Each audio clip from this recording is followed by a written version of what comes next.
নমস্কার, আমার চ্যানেলে সবাইকে স্বাগত। আজ আমি আপনাদেরকে দেখাবো কী করে নিরামিষ আলুর দম বানাতে হয়। একদম সহজ সরল সিম্পল আলুর দম রেসিপি। তার জন্য আলুটাকে এরকম ডুমো ডুমো করে কেটে নিয়েছি। আর সঙ্গে লাগবে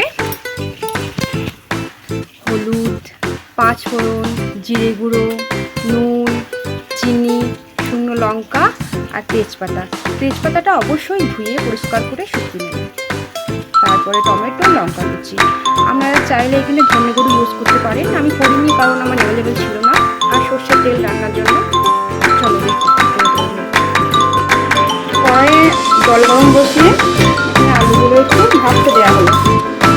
10 থেকে 15 মিনিট একটু ভেজে যাবে, ঢাকনা দেওয়া হলো। এই দেখুন আলুগুলোকে সেদ্ধ করে হালকা তেলে একটু ভেজে রাখা আছে। এরপরে কড়াইয়ে তেল গরম করে শুকনো লঙ্কা, তেজপাতা আর পাঁচফোড়ন দিয়ে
জল দিয়ে দিলাম।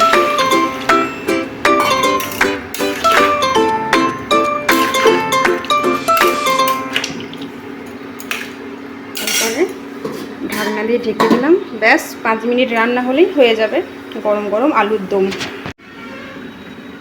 দেখুন হয়ে গেছে আমাদের আলুর দম, রেডি হয়ে গেছে। চটজলদি কেমন সকালে টিফিন খাবার তৈরি আলুর দম।